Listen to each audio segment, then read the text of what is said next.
Why, hello there. A knife's tail here. My voice is just failing straight up out of the gate. Wow, this is going fantastically. Allergies, people. This is a summary of a knife I've done a full review on, and I hope it finds you well. Better than me, perhaps. But yeah, my voice is really bad today. Oh well, gotta get a video done. Alright, that's how it happens. This is the Real Steel Destra. This is a very barely budget model from Real Steel that I really like. I did the full review, the full specs and everything are in the full review, and I will link it down below. Of course, to should you care to see the longer format here.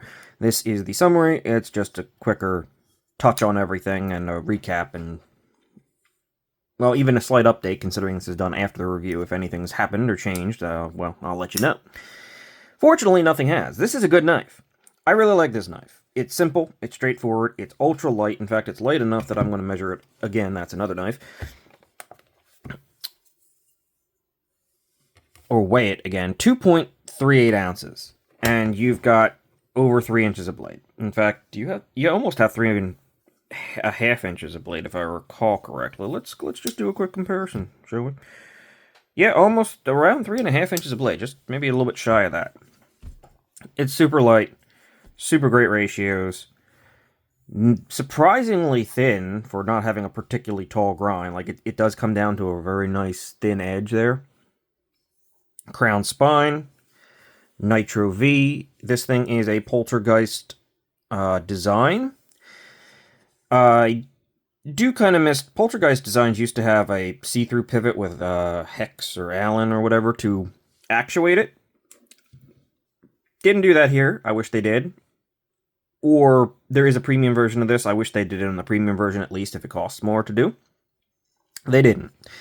Which kind of is a little bit of a bummer because that really sets some of their designs off and everything like that. But despite that, it's a good design.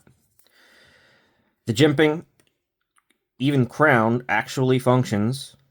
Crown jimping can be good for one thing, and one thing only, not for front flippers, but because it creates that apex, and the crowning, it does tend to give a little bit of grip to jimping that maybe otherwise would not have it. It is thumb stud actuation and flipper actuation, even though this is technically the lock interface. They have it protrude just slightly, and it works great. The action is excellent. As I said, Nitro V steel. This one is perfectly centered, and you can see because they clamshelled the G10 back at the back, and yeah, you'd know if it wasn't. It's centered without play. This thing is an excellent piece. The lock bar axis is pretty darn solid. You can easily get it from the side, though I do think it's a little bit more comfortable come just slightly from the diagonal. It's pretty darn easy. You do get hit by the tip of the back heel of the blade just a tiny bit, but I mean, well, my nail is in an eternal pain, but for other people, they could probably catch it. Actually, no, I just got it without getting hit by there, so you can do it if you go up high enough, and that's a nice touch. Flat ground, nice swedge on the end, attractive, simple. It's a little far back to be called a sheep's foot, so let's call it a Warncliffe. Modified, because it's not straight, but super utilitarian blade shape, absolutely. The G10, in this case, you can get flat G10 or this milled G10. I think it adds a nice extra dimension, and the texture is just kind of a pleasant thing. I don't know why anybody would even go for the standard flat one, but it's there if you want it. Super neutral. Pretty darn thin. Extra standoff for a little bit of extra strength. Solid feeling. Even though technically this entire side there's no steel in this. It's just G10. There's just a small inserted liner here. That's what's keeping a lot of the weight down. Good flex clip. Continuous rise. It is mounted from the back. I don't believe you can actually reverse this thing. I'm pretty sure you can't, but maybe it is reversible. I don't know. I'm not left-handed. However, it does mount from the back, so I guess you could play around with that. It doesn't really look like it. Yeah, maybe it is. Maybe it is reversible. I mean, liner locks aren't the most left-hand friendly in general, but it's there, I suppose. It works pretty darn well. It flexes, and a lot of the times I have an issue with rear-mounted ones because sometimes my pocket gets like caught up underneath there. That did not happen on this one. I guess there's not really enough room for it to do that, so it kind of stopped where it should, which is really good and really deep carry. Overall, it's just a very straightforward and really, really solid design. There's a little bit of jimping here, which actually provides a nice, just a little bit of texturing.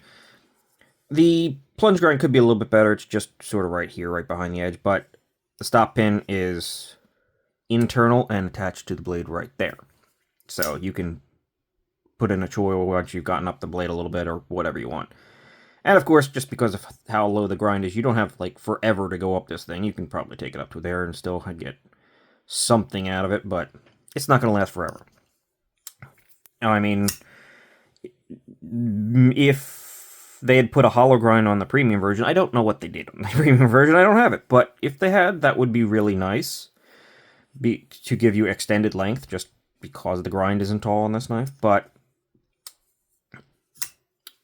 hopefully the better steel, of course, over Nitro V will give you a longer lifespan on the premium version, so maybe it won't be necessary.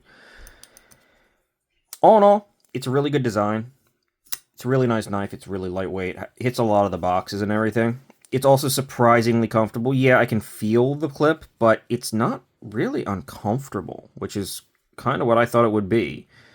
It just really works well.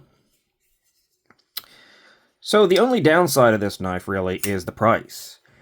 I get that it's a collab with a designer, so that typically adds a little bit of cost in general, but this is $74. Well, $74, maybe even $74.99. So it's basically $75, which is around the limitation of what I would consider a budget knife, right?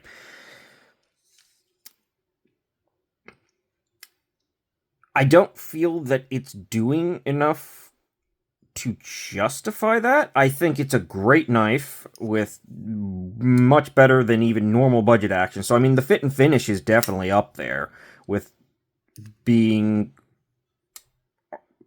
that price point, maybe even higher. But what you're getting here, Nitro V and G10, you can definitely get in sort of a similar configuration for like $50. Well, maybe not Nitro V, maybe $55, $60. So it is a little expensive. I don't know how much of that is due to the collaboration. So while I would consider waiting for a sale, even if you don't, it's a really good knife. It's a really good knife that I think you'll be happy with.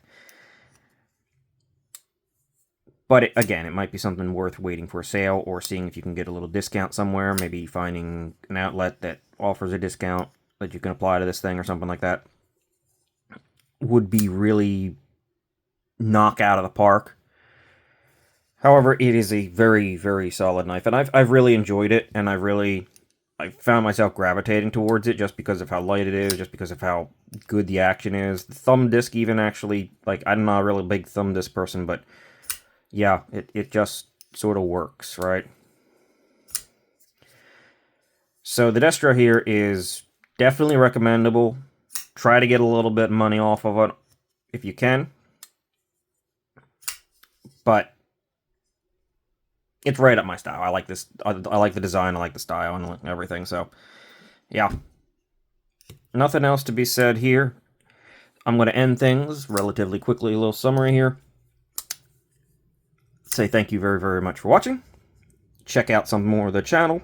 Consider dropping a like and subscription if you would so be inclined to helping out a small channel. I would greatly appreciate it. And hopefully I'll see you again. Have a great day, all. Bye for now.